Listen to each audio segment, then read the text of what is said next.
Olá, ponto de vista da medicina está começando.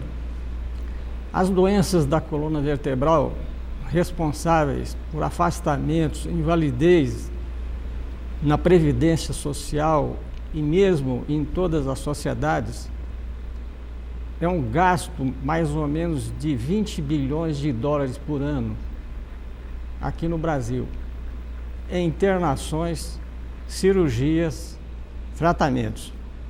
E é uma área comum a 3 especialidades: a reumatologia, a ortopedia, a neurologia e às vezes até outras condições patológicas de abdômen e de outros locais, elas podem causar dor lombar. E essa dor lombar, ela tem mais ou menos 200 causas, impressionante.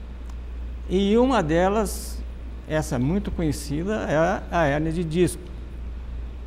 A propósito, semana passada, saiu numa determinada televisão uma mesa redonda tratando-se desse assunto. E uma das condutas apregoadas para tratamento de hérnia de disco foi a cirurgia. E que parece que se falou lá e que a cirurgia está indicada em 50%, 60% dos casos. Para conversarmos aqui sobre isso, está comigo aqui o professor Murilo Antônio Rocha, que é doutor em medicina pela Faculdade de Medicina de Ribeirão Preto, da Universidade de São Paulo, e é o chefe da disciplina de ortopedia e traumatologia aqui da Universidade Federal do Triângulo Mineiro. Murilo, bom dia. Bom dia. Como é que você vê isso, Murilo? Como é que é? Qual é o enfoque que a ortopedia, e nós caminhamos junto há muito tempo, existe até um consenso lá na universidade. Como é que você vê essa opinião divergente? Como quase tudo em medicina, nós temos opiniões que podem diferenciar ou divergir, às vezes de forma até estranha, de maneira muito grande a divergência. O que eu penso a respeito desse assunto é que, como em qualquer patologia, essas avaliações precisam ser feitas individualmente. Não há como generalizar as doenças, porque os doentes são especiais. As doenças atacam os pacientes de forma diferente, os pacientes reagem de forma diferente, e não há como dizermos que uma determinada patologia deve ser tratada majoritariamente assim ou majoritariamente assado. Os pacientes reagem de forma diferente a qualquer tipo de tratamento. Pacientes reagem de forma diferente a medicamentos iguais. Pacientes reagem de forma diferente a tratamentos fisioterápicos de forma diferente. Então não há como generalizar. A preocupação que eu tenho de passar informações, principalmente para o público em geral, é a generalização. Imaginar que nós podemos padronizar um comportamento de um paciente ou o comportamento de uma patologia em vários pacientes. Os pacientes são absolutamente especiais. Então, a individualização do paciente, a avaliação específica de cada paciente é muito saudável, é muito importante.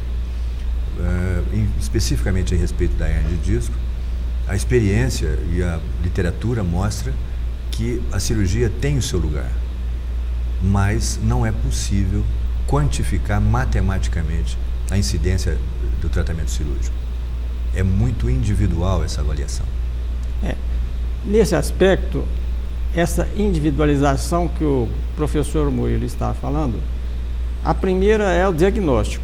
Quer dizer, quando é que aquele quadro clínico é uma hérnia de disco, ele tem características. E não é simplesmente qualquer dor que é a coluna, que irradia para os membros inferiores, é considerada uma hérnia de disco. Então, o primeiro passo é o diagnóstico. O segundo passo está relacionado com exames complementares. Porque o profissional, ele pede ressonância, tomografia, quer dizer, logo de início até não tem indicação, né? Radiografia simples primeiro. É verdade. Fazer, porque o gasto com isso, que foi dito aqui, é de exames, internação e cirurgia. E lá nos Estados Unidos é muito pior. Quer dizer, devia ser melhor, é pior. Isso em 2000, no ano 2000 mais ou menos, o gasto era de 60 bilhões por ano. Então, eu sei que nós temos uma conduta comum, mas para a população, eu acho que a necessidade de esclarecimentos, porque a hernia de disco é um processo inflamatório hoje. Quer dizer, a dor da hernia de disco é uma inflamação. Certo. Isso foi provado até com biópsia, né? Tiraram um pedacinho da hernia lá, é um verdadeiro processo inflamatório. Então, você acha que operar a inflamação... O que salta aos olhos é que o procedimento cirúrgico, que é possível melhorar, que é possível alterar a anatomia através do procedimento cirúrgico, não é possível atuar sobre o processo inflamatório. O que o procedimento cirúrgico pode fazer, e faz, em algumas vezes maravilhosamente, é alterar a anatomia, mudar a anatomia, melhorar as condições locais do ponto de vista mecânico e anatômico, morfológico. Uma reação inflamatória não pode ser alterada com o procedimento cirúrgico. Daí a assertiva, que é absolutamente correta, que o processo inflamatório não pode ser curado através de um procedimento cirúrgico. O que pode ser feito no procedimento cirúrgico, quando necessário, é a alteração da forma, da morfologia daquela região. Eu acho que é importante, você falou, quando necessário. Quando necessário. Então, as diretrizes da Associação Médica Brasileira e do Conselho Federal de Medicina, por favor, a técnica aí, projeta para mim aí o consenso brasileiro, por favor. Então, aqui está o consenso brasileiro e diretriz da Associação Médica Brasileira do ano 2000, envolvendo, Murilo, 5 sociedades: reumatologia, ortopedia, neurocirurgia, neurologia, medicina física e reabilitação e radiologia. E o que ficou lá, que ficou estabelecido, que apenas em 5 a 10% há necessidade de fazer cirurgia. É o que o Dr. Murilo falou aqui agora, em determinadas condições. Então, isso não pode ser rotina de qualquer dor que irradia para o membro inferior ser tratada como hernia de disco. Murilo, você falou condições ortopédicas, né, que estão nesses 5, 10%. Certo. Quando há uma estabilidade? O procedimento cirúrgico, em linhas bastante grosseiras, ele está indicado nos casos em que os sinais e sintomas neurológicos são absolutamente intocáveis, ou seja, não há como superá-los com o tratamento tradicional, com o tratamento medicamentoso e com as medidas de reabilitação. Ou seja, o paciente tem alterações de sensibilidade, dormências, parestesias, não sente um determinado lugar dos seus membros. O paciente tem dificuldades para movimentação, perda de força, e esses sinais e sintomas não regridem com o tratamento clínico. Até é importante, mas faz a inserção aí, que esse tratamento clínico, que é preconizado pela diretriz do Conselho Federal de Medicina, é feito durante 3 meses. Exato. Quer dizer, se não houver resolução... É preciso insistir no tratamento clínico. Insistir bem feito. E um tratamento clínico correto, adequado, rigoroso. E se esses sintomas não retraírem, não serem resolvidos, a possibilidade cirúrgica pode existir. Da mesma forma, as dores absolutamente intratáveis. Existe um ponto em que as dores são intratáveis. Esses casos, a cirurgia pode ser indicada. É preciso também ressaltar que o tratamento cirúrgico, ele aborda um ou dois espaços, ou talvez 3 espaços. O tratamento cirúrgico ele não pode resolver todos os problemas da coluna, que são 33. O tratamento cirúrgico ele aborda um determinado ponto. É preciso lembrar que várias outras regiões da coluna também podem ser acometidas pelo mesmo problema. Então, quando o tratamento cirúrgico é indicado, ele precisa ser muito bem indicado para que o resultado seja o que se espera. E, repito, as condições ou as necessidades do tratamento cirúrgico são bastante restritas. Mesmo porque, Murilo, existem outras doenças que podem simular hernia de disco. E uma delas é o aneurisma de aorta abdominal. Um indivíduo chega no pronto-socorro com dor muito característica, parecendo com hernia de disco, e na realidade ele está com aneurisma de aorta abdominal, que é uma condição emergencial grave, que o indivíduo pode falecer se esse diagnóstico não for feito, porque o aneurisma pode estourar. E uma das situações que tem que se observar, aferir a pressão dele, que ele pode estar em choque, e a sudorese muito grande. Ele começa a suar. Você vê como é complexa, né? O primeiro ponto, esse é o primeiro ponto que é preciso deixar bem claro. O diagnóstico é fundamental. O diagnóstico diferencial. Se a dor que o paciente sente, se os sintomas e os sinais que o paciente apresenta são relativos à hérnia de disco. É muito comum esses sinais e sintomas serem confundidos com outros. E essa condição, esse diagnóstico, é fundamental que seja feito corretamente. Há uma tendência, uma sedução de todos nós, médicos, pelo exame de laboratório, pelo exame de imagem, porque se espera, nos casos difíceis, que os exames de imagem nos dê as respostas que nós precisamos. Mas é fundamental que se coloque de maneira bem clara. Os exames de laboratório, os exames de imagem, não nos dão o diagnóstico completo. Os exames de imagem e de laboratório são exames auxiliares para que o raciocínio que nós estamos fazendo possa ser completado. O exame de imagem ele não nos dá um diagnóstico definitivo. É um dado, um degrau no raciocínio para a gente chegar ao diagnóstico definitivo. Até é importante, porque você chamou a atenção para isso, 60% das hérnias de disco de imagem, o indivíduo não sente nada. Absolutamente nada. Exato. Aquilo é um achado de imagem. Existem alterações no exame, mas o paciente é assintomático. Isso é muito comum. Pois é, 60%. O indivíduo tem uma dor, Murilo, que é decorrente, às vezes, do diabetes. Uma neuropatia diabética que pode simular uma hérnia de disco, só que a dor é muito menos intensa. E faz-se a ressonância, né, ou a tomografia, que não utiliza mais.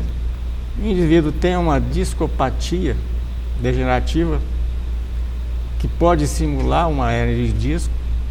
E aí que está a questão, quer dizer, na nossa discussão aqui hoje, é o tratamento cirúrgico, porque o resultado do tratamento cirúrgico, quando é mal indicado, ele vai agravar a situação. Porque o que acontece? Ele cria uma estabilidade lá, Murilo? O tratamento cirúrgico da hérnia de disco é, como eu disse, uma mudança anatômica daquele local.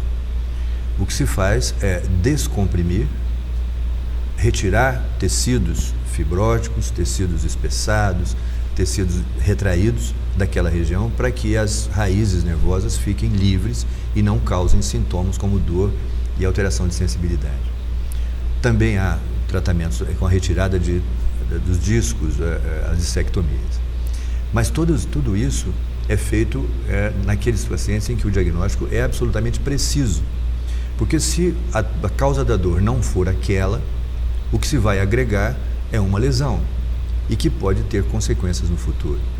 A principal delas é a instabilidade que pode ser causada na retirada desses ligamentos e causar um problema de instabilidade da coluna, que também é causa de dor e de agravamento das dores já existentes. Há uma tendência, há um parâmetro de avaliação da cirurgia de coluna, em que a partir de um certo ponto a instabilidade é previsível e se faz um tratamento de fixação da coluna para que essa instabilidade não aconteça. Mas nós estamos agregando agressão a essa região. Então, repetindo, voltamos ao início, em que o diagnóstico é fundamental. Murilo, lá no seu serviço, que até tem 2 especialistas em coluna, que eu os considero altamente éticos e também de competência técnica, qual é mais ou menos o percentual de cirurgias para hérnia de disco? Verdadeiras, claro. Sim. Porque lá tem que ser verdadeira. Hamid, nós temos lá no serviço 3 colegas que são cirurgiões de coluna. O Dr. Jorge Mauad, o Dr. Leonardo Gaia e o Dr. Dimos. Atuando mais diretamente conosco, o Dr. Jorge Mauad e o Dr. Leonardo Gaia.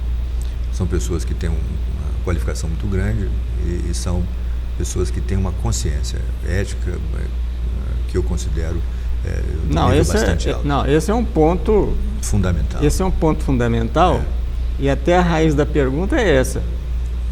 Quer dizer, desse ponto de vista, só para que não haja generalização como é feita correntemente, mais ou menos, quantos casos vocês operam, vamos supor, por mês? Nós temos uma dificuldade grande em termos de percentual. Mais ou menos. Mas eu considero que não ultrapassamos nunca o valor aqui do consenso, de 5% a 10%. Nunca ultrapassamos isso. Pois é. Agora, operar 50%, 40%... Eu considero que é um número bastante elevado. É um número elevado e a consequência que você falou, né, da instabilidade, e até fica pior depois. Nós temos lá uma quantidade muito grande de pacientes com dor lombar. É só frequentar o nosso ambulatório para ver. Nós temos pelo menos 2 ambulatórios que tratam de dores na coluna e a quantidade de pacientes é muito grande.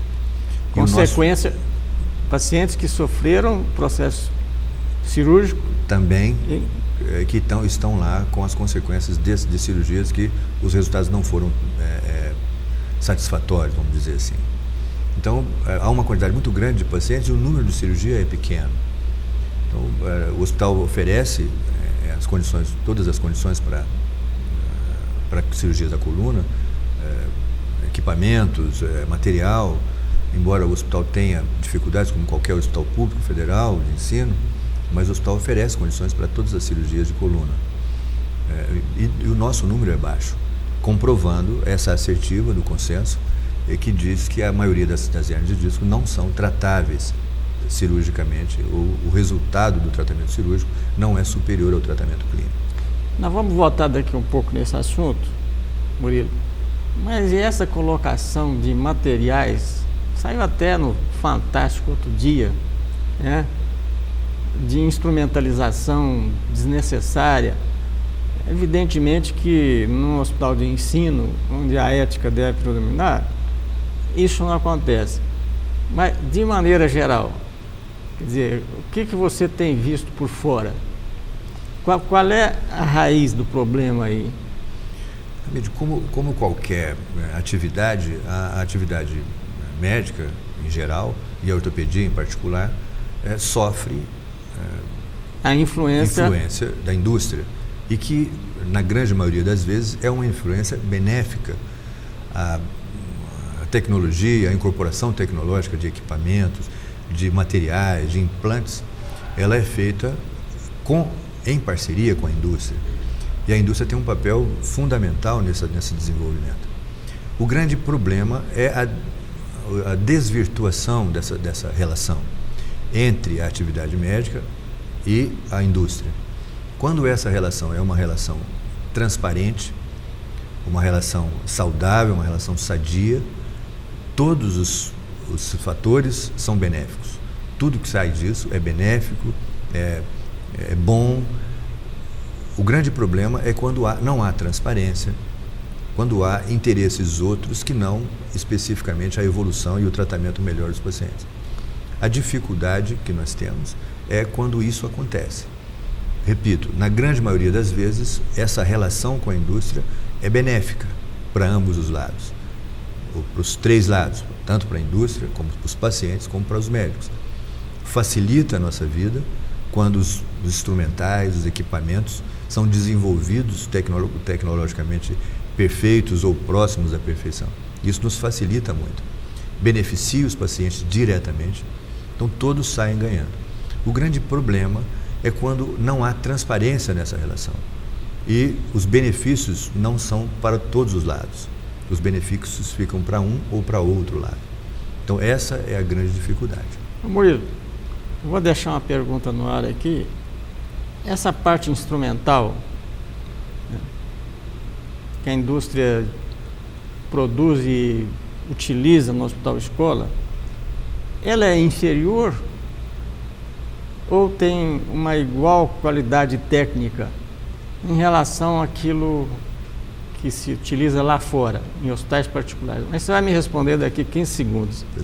Vamos ao intervalo, voltaremos em seguida. Apoio Cultural Unimed. O melhor plano de saúde é viver. O segundo melhor é Unimed.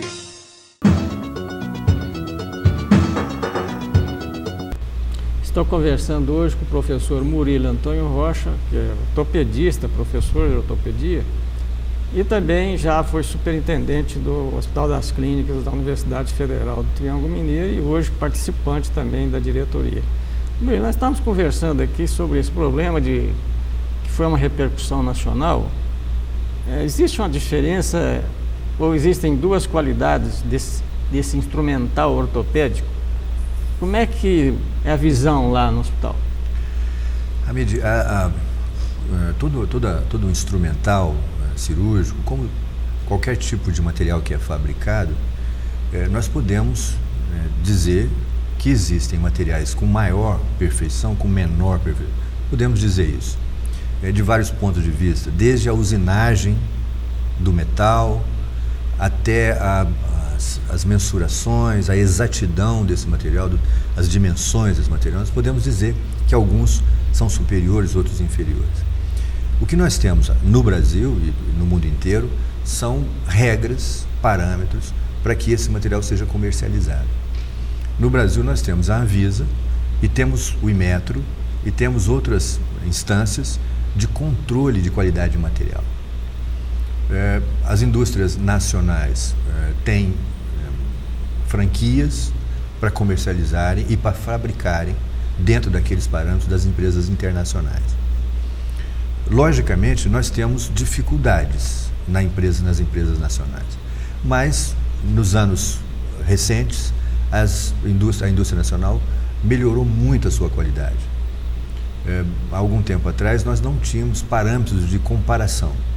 Atualmente nós temos, pela internacionalização dessas atividades, pela entrada no país de outras empresas e por essa parceria que eles fazem entre eles, por franquias, a qualidade do nosso material é muito semelhante, é muito próxima do padrão internacional.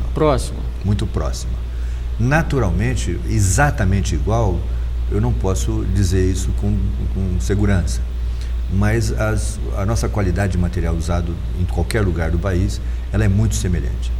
Especificamente nos hospitais públicos, no nosso hospital, que é um hospital público, faz parte de um grupo aí de 40 e tantos hospitais, a rotina é sempre a mesma. A nossa forma de adquirir esses equipamentos, esses materiais, é sempre através do sistema público de compras. E é preciso que se faça uma licitação, é preciso que se faça uma avaliação nacional, em termos nacionais, de preços, e algumas empresas se interessam em nos vender esse tipo de material para que o pessoal possa adquirir, outras não. Algumas empresas podem oferecer um preço mais acessível dentro da tabela que nós podemos usar, que é a tabela SUS. Algumas empresas têm essa capacidade e outras não. Essa capacidade das empresas, eu asseguro que não vai de encontro à qualidade do produto. Não é que o produto é de pior qualidade e que o preço é menor. Não, é uma questão de logística, de localização, de quantidade de material vendido. Então, o nosso material que nós usamos no hospital, não só na coluna, mas em outros procedimentos cirúrgicos, ele é semelhante ao material que se usa em qualquer outro lugar. E o resultado provavelmente seja muito próximo também. Muito próximo, não há nenhuma alteração nisso, não há nenhuma diferença significativa nesse aspecto. A Anvisa tem cuidado disso com muito rigor. Nós aqui do hospital, como alguns hospitais do Brasil, são pertencentes a um grupo de vigilância, de tecnovigilância, e que nós avisamos a Anvisa, nós temos essa obrigação, esse dever de avisar a Agência Nacional de Vigilância Sanitária para intervir em indústrias que nós consideramos que o material está de baixa qualidade. Então, quando nós detectamos aqui alguma coisa no material que não está dentro do que nós consideramos de boa qualidade, nós avisamos a Anvisa intervém nessas empresas. Avisamos a empresa que a qualidade não está boa, os estoques são rejeitados, ou seja, há uma rede de vigilância para que esses instrumentais, para que esses materiais que nós usamos sejam de uma qualidade adequada. Então, não há preocupação nesse sentido. O que se discute, e aí é uma outra coisa, são os preços que se praticam no mercado em geral. Esses preços mudam de uma região para outra e nem sempre isso é possível fazer comparações. Eu volto a dizer, nós aqui somos um hospital público e nós temos que atuar dentro de uma faixa de valores que são pré-determinados pela tabela SUS. E dentro do orçamento, né? Então não há como mudar isso. Naturalmente há uma tentativa, uma vontade de se utilizar cada vez equipamentos de mais novos, melhor preparados, melhor fabricados e com tecnologia mais recente. Há uma demora natural de incorporar esses materiais, esses implantes na tabela, para que a gente possa usar eles muito rapidamente. Às vezes há um lançamento de um determinado tipo de implante no mercado e que nós do sistema público ainda não podemos usar, porque ele não faz parte do nosso padrão de utilização. Demora um pouco, mas daí a pouco ele vai ser incorporado. Mas isso não compromete a qualidade dos procedimentos absoluta. Murilo, voltando ainda à hérnia de disco, o pessoal acha que todo problema é hérnia de disco e qualquer coisa é o disco. Existem muitas outras condições. Mas, mais ou menos, Murilo, quantos casos por mês que há internação lá de pessoas com hérnia de disco? Eu sei que tem a neurologia, que tem a reumato, mas na ortopedia. Só para... Nós não passamos de 5 casos. Com certeza não passamos. No universo de 500 internações, são poucos os casos de hérnia de disco internados. Não são muitos. E alguns deles são internados por dificuldade de controle de dor e que, na grande maioria também, não evoluem para o tratamento cirúrgico. Às vezes o tratamento clínico resolve o problema. A grande dificuldade que eu vejo, e alguns casos são internados por isso, é na dificuldade do diagnóstico. Eles chegam com o diagnóstico presuntivo de hérnia de disco e não foi esclarecido ainda. E durante essa internação nós temos a possibilidade de contar com outros profissionais, como a reumatologia, como a neurologia, para nos ajudar na especificação do diagnóstico. E seria interessante que a gente pudesse falar um pouquinho sobre o diagnóstico, porque isso é um problema em geral no atendimento do paciente com hérnia de disco. Então, só para a população, até ela própria, poder fazer esse diagnóstico. Primeiro, a dor da hérnia de disco é uma dor superficial. A gente chama em medicina dermatomérica, quer dizer, ela está rente à pele. Não é uma dor profunda, como se fosse lá dentro do osso. Depois, outra coisa, ela tem um trajeto, Murilo, típico. Geralmente, dor que não ultrapassa o joelho não é hérnia de disco. Se ela ultrapassa o joelho e chega até os pés, e essa característica, é a possibilidade de ser hérnia de disco. Qual é a outra característica dela? alteração de reflexos e de marcha, às vezes o indivíduo não consegue andar. E melhora com repouso. Quer dizer, esse fato do indivíduo ficar deitado, o sujeito melhora. Por quê? Porque a pressão da gravidade sobre o disco diminui quando o indivíduo fica deitado, ela quase aproxima de zero. Então, só isso aí, o próprio paciente, ele pode já se fazer mais ou menos o diagnóstico e não ficar apavorado, que vai ter um negócio que vai ter que operar, não. Se a dor passou com repouso, não precisa fazer cirurgia. E depois tem os exames, o exame físico, de examinar, tem sinais, tem sintomas, né? Tem que fazer exame neurológico. Agora, até esquecemos de falar aqui, chama síndrome da caldequina. Quando o indivíduo tem essa dor e quando ele não consegue reter fezes nem urina, esse é caso para ir para o hospital. Né? Chama síndrome, esse é cirúrgico. É um caso de urgência cirúrgica, né? É preciso descomprimir essa medula porque ela está numa situação de sofrimento. Ô Murilo, e no trauma? Vocês têm muito paciente lá com...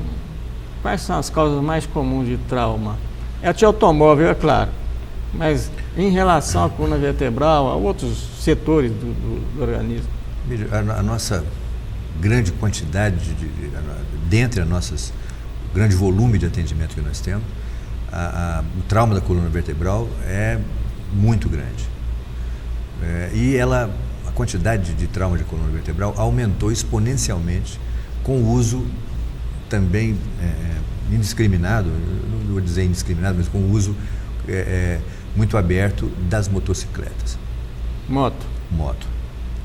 Os acidentes de motocicleta, pela própria natureza do transporte, pela falta de proteção do indivíduo da moto, ele é um acidente mais grave, com possibilidade de lesões em várias regiões. E alia-se a isso o aumento da velocidade e a diminuição da responsabilidade. Então, os condutores têm pouca atenção para as regras de trânsito, porque como é um veículo muito versátil, e há uma pressa, ele é escolhido muitas vezes por isso, pela economia que ele proporciona e pela rapidez que ele dá ao deslocamento do indivíduo, eles não consideram todas as vezes as regras de trânsito e se expõem a risco de acidente muito mais frequentemente do que seria razoável. Se houvesse uma obediência maior às regras de trânsito, o número de acidentes seria consideravelmente menor. E a coluna cervical aí, acho que é um objeto aí. Todas as medidas de segurança para diminuir os acidentes preventivamente têm um alcance parcial. As regras de trânsito, a diminuição de velocidade, preventivamente tem um alcance pequeno. Os recursos para diminuir a gravidade do acidente, para se ter uma ideia, o capacete foi um avanço. Os acidentes antes do capacete para a motocicleta, do trauma de crânio, eram muito mais frequentes. Diminuiu-se bastante com o capacete. É verdade que é uma diferença muito grande. Se tem airbag agora, Murilo, vai ser... ou isso é propaganda? Ainda não vi nada que funcione. Mas parece que na televisão Sim, um airbag, né? Há uma tendência de se utilizar equipamentos que diminuam o impacto do paciente contra um obstáculo, contra o solo e tudo mais. Mas a coluna cervical fica muito exposta a movimentos de rotação e de contusão. Num acidente desse, é muito fácil fraturar ou lesar a coluna vertebral num acidente de motocicleta. Aliás, Murilo, a coluna cervical também ela é vítima desses diagnósticos de compressão de raiz, de diminuição da altura do disco, que não tem nenhum valor do ponto de vista clínico. Não é qualquer dor no braço que você está sofrendo da coluna, né, Murilo? É verdade. A própria tendinite, O indivíduo tem radiação, né? Aí faz a radiografia de coluna cervical, aparece lá uma imagem de um disco um pouquinho, né, achatado. E se responsabiliza essa alteração pela dor que o paciente está pela sentindo. dor do sujeito. Voltamos ao diagnóstico. O diagnóstico diferencial na coluna cervical também se impõe, porque há uma tendência de se considerar as lesões da coluna vertebral como responsáveis por dores que nem sempre tem nada a ver com ela. Até o infarto do miocárdio ele pode simular um problema de coluna. A radiação para o braço, né? É muito comum. A medicina, o diagnóstico clínico é fundamental, em primeiro lugar. O exame complementar é para confirmá-lo ou não. Murilo, você que é especialista em pé, dentre outras condições topográficas, esse problema de... O pé, ele tem uma importante função no equilíbrio do corpo humano. É verdade. Principalmente o dedão, né, Murilo? É verdade. O indivíduo sem o dedão ele perde o equilíbrio. Perde. Por que, Murilo? A distribuição de forças ou de peso no pé, ela é mais ou menos 60% a 70% quando a gente está de pé parado, 60% no calcanhar e os outros 40% na frente do pé. Mas quando a gente anda, todo esse peso é transferido para a frente do pé. Inclusive na hora de a gente impulsionar a marcha, sair do chão. E a metade desse peso, ou talvez mais da metade desse peso, é toda feita no hálux, no dedão. E o impulso da marcha, ou seja, para a gente andar um pouco mais depressa ou para correr, é feito basicamente no primeiro raio ou no primeiro dedo. E a pessoa que não tem capacidade de força nesse dedo ou que não tem esse dedo, tem uma capacidade de marcha rápida ou de andar mais rápido ou de correr muito diminuída em relação ao indivíduo normal. A força de flexão ou de impulsão depende muito do primeiro dedo. Murilo, por que existe um axioma? O pé, um diagnóstico diferencial é muito difícil. Diz que é um tiro no pé. O que tem a ver tiro no pé com as próprias condições patológicas do pé? Porque tiro no pé é por causa de lesão ou de dificuldade diagnóstica. De onde é que vê isso? Eu entendo que a expressão popular chamada de tiro no pé é porque você quer atirar em alguma coisa e não consegue e acaba se prejudicando, né? Dando um tiro no próprio pé. Eu acho que a expressão popular é nesse sentido. Agora, a função do pé no indivíduo, do ponto de vista mecânico, é muito importante. Ela é muito importante, porque o nosso deslocamento, é claro que todas as partes do corpo humano são importantes, mas cada uma tem a sua especificidade. Enquanto a mão, nós realizamos movimentos suaves e fazemos movimentos que podem levar desde a um exercício prático muito útil do ponto de vista de trabalhos e tudo mais, a arte, música, pinturas e tudo mais, são movimentos absolutamente suaves. O pé, ele nos sustenta e nos dá a sensação de que nós estamos colados ao chão, à terra. Então é o nosso contato com o chão, o reconhecimento de todas as nuances do terreno, a nossa posição no tempo, no espaço, toda ela é dada pelo pé. Pelo pé. E agora, Murilo, uma pergunta concernente a isso.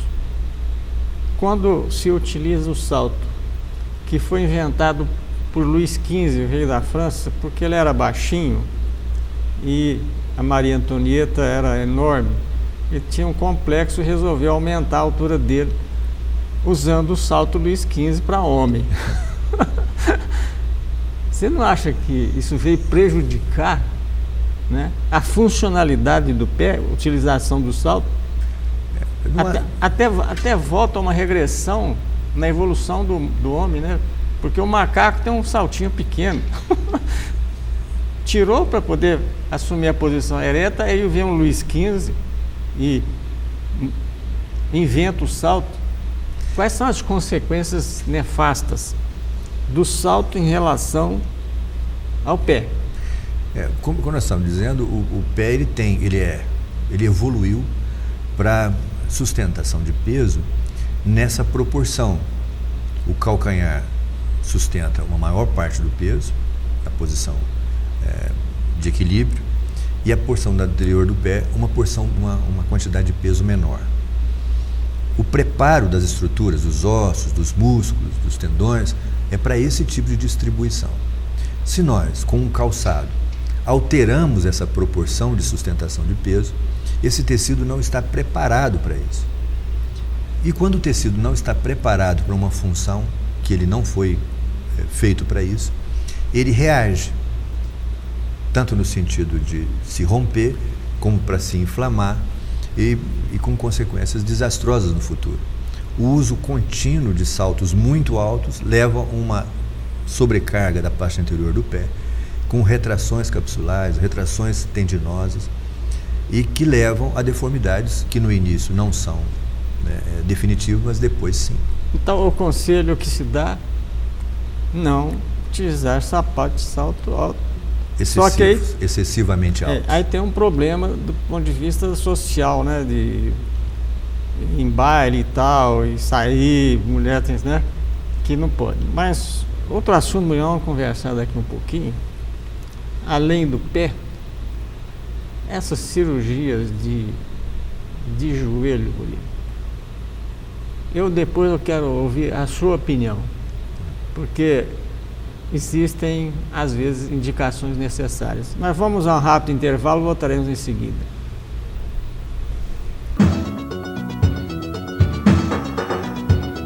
Apoio Cultural Unimed. O melhor plano de saúde é viver. O segundo melhor é Unimed.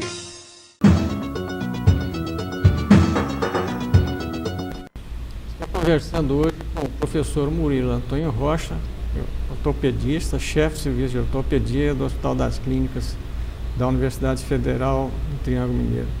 Murilo, saiu no New England em setembro do ano passado um trabalho científico muito bem conduzido, um N muito grande. N quer dizer quantidade de pessoas, quase 400 casos, estudados ao longo de 10 anos, em que se comparou num grupo, se utilizou cirurgia para tratamento de doenças degenerativas do joelho, entre as quais as lesões do menisco degenerativas. Então, num grupo, fez o tratamento clínico. No outro grupo, fez uma cirurgia chamada falsa cirurgia, fala sham em inglês, quer dizer, de araque. Só fazia um cortezinho ali, né? E o resultado, nos dois lados, foi o mesmo. Significa que operar e não operar é a mesma coisa. Trabalho muito bem feito.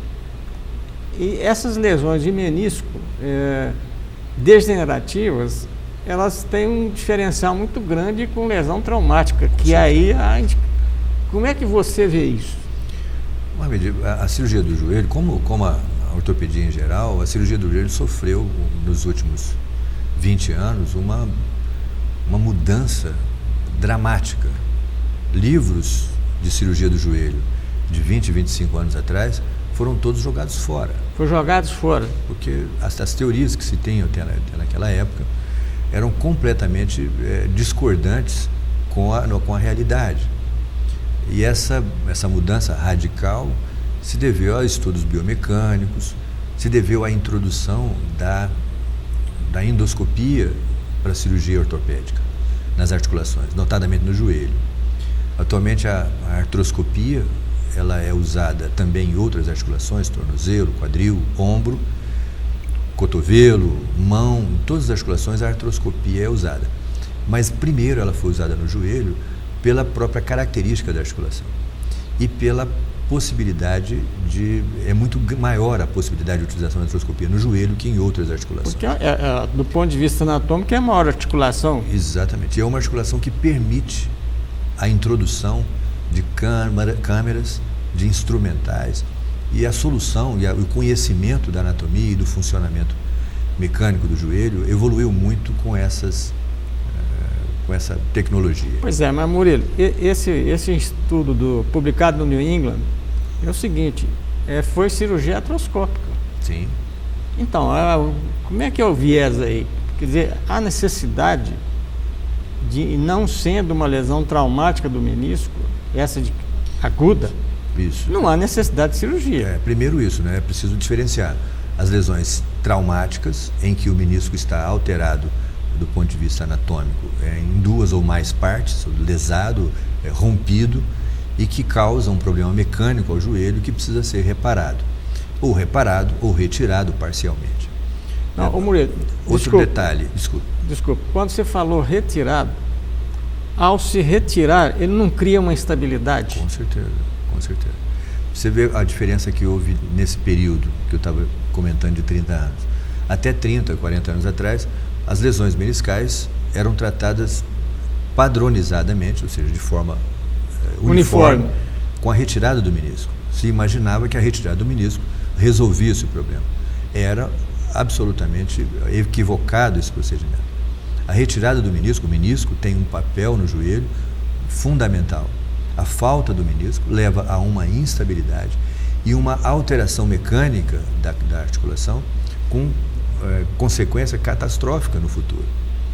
O que se faz atualmente nas lesões traumáticas do menisco são as retiradas da lesão. O menisco não é tirado completamente. Parcial. As meniscectomias são parciais para se manter, mesmo uma parte do menisco, ele consegue desempenhar uma função importante para o joelho. O que se fazia também muito antigamente era reputar ao menisco todos os sintomas que o paciente sentia no joelho. E, na verdade, ele tinha outras lesões que não eram vistas claramente. Com a evolução, com a artroscopia e com a evolução dos exames de imagem, inclusive, foi possível verificar que as lesões não eram exclusivas do menisco. Ligamentos cruzados e outros tecidos que compõem o joelho apresentam lesões que também são passíveis de tratamento. Então, as lesões traumáticas mudaram completamente, porque não há mais meniscectomia total. Você faz meniscectomia parcial, casos absolutamente excepcionais, a meniscectomia. Mas, voltando ao caso das lesões não traumáticas do menisco. As lesões não traumáticas, o tratamento cirúrgico é contraditório, no mínimo contraditório, porque a lesão degenerativa não pode ser curada com procedimento cirúrgico. É claro, né? Não há como mudar a estrutura intrínseca do menisco com procedimento cirúrgico. O que se pode imaginar é que numa lesão degenerativa, uma lesão do menisco que estiver solta, calcificações, isso pode ser reparado ou pelo menos diminuído o seu impacto nos sintomas do paciente. Mas a solução para o problema degenerativo a cirurgia não traz. E o tratamento clínico, mais uma vez, né, Murilo? Com certeza. O tratamento clínico, eu acho que é fundamental, e até ele deve preceder qualquer tipo de tratamento cirúrgico mesmo. É preciso, novamente, como a gente está voltando sempre a dizer, o diagnóstico é fundamental. É preciso diferenciar o que é que o paciente está sentindo e por que ele está sentindo. Se a lesão é proveniente daquela estrutura, o menisco no caso, ou se são outras estruturas que estão causando aquele problema. Nós sabemos que as lesões degenerativas do joelho, em qualquer outra região, mas no joelho especificamente, do menisco, pode trazer consequência para outros tecidos, para a cartilagem articular, para os ligamentos, há outras consequências. E esse diagnóstico precisa ser feito de forma bastante rigorosa para que o tratamento cirúrgico não seja feito de forma desnecessária. Ou não desnecessária, mas sem resultados. Então, o diagnóstico, novamente, é impositivo. Então, acho que para ficar claro aqui, existem duas situações diferentes em relação a doenças do menisco. Uma é doença degenerativa, quer dizer, aquele que ocorre com o passar do tempo, mas não é especificamente da velhice, não. O indivíduo pode ser muito novo e ter problema de menisco, às vezes um trauma indireto, etc. Nesse caso aí, não tem indicação cirúrgica de jeito nenhum. Agora, o que atrapalha, Murilo, às vezes, é o resultado do exame complementar, em que se fala lesão meniscal, etc. e tal, e dando a impressão de que há necessidade de cirurgia.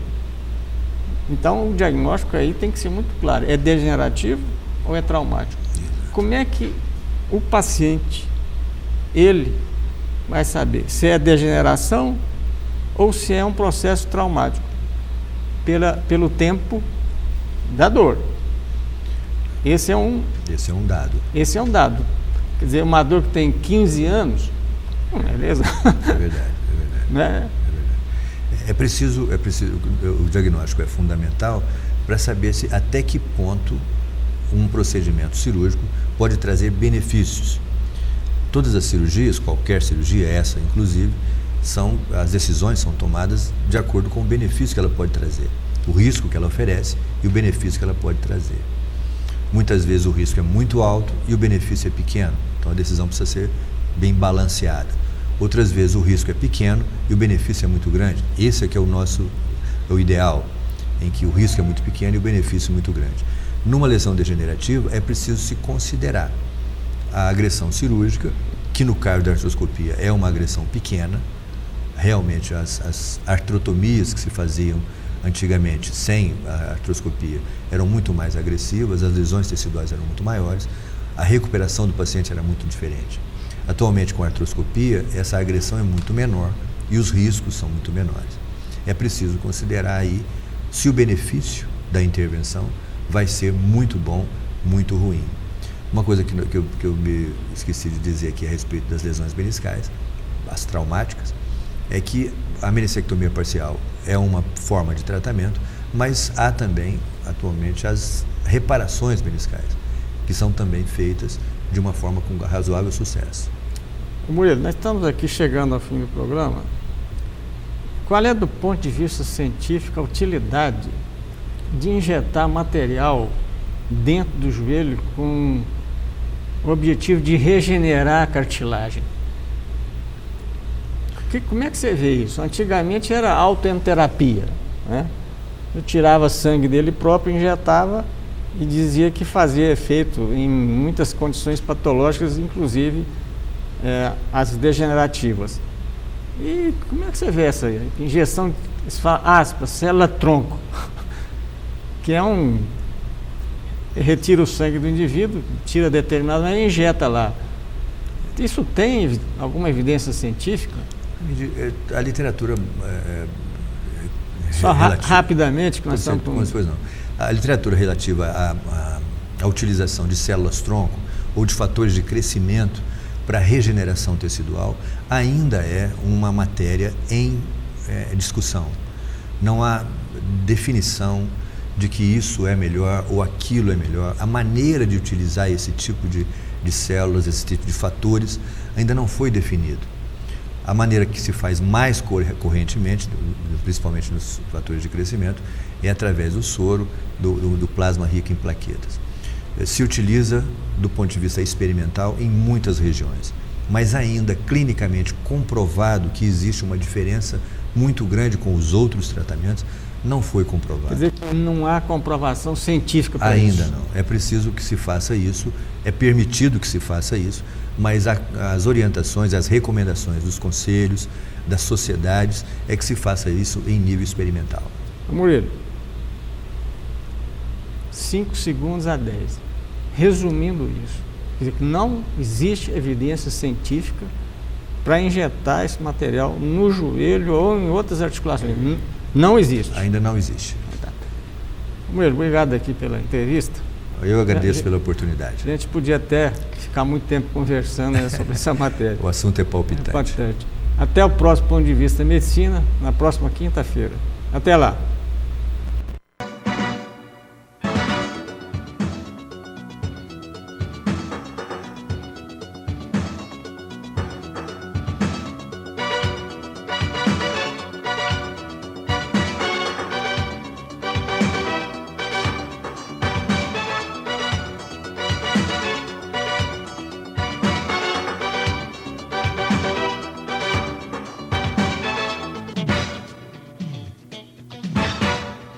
Apoio Cultural Unimed. O melhor plano de saúde é viver. O segundo melhor é Unimed.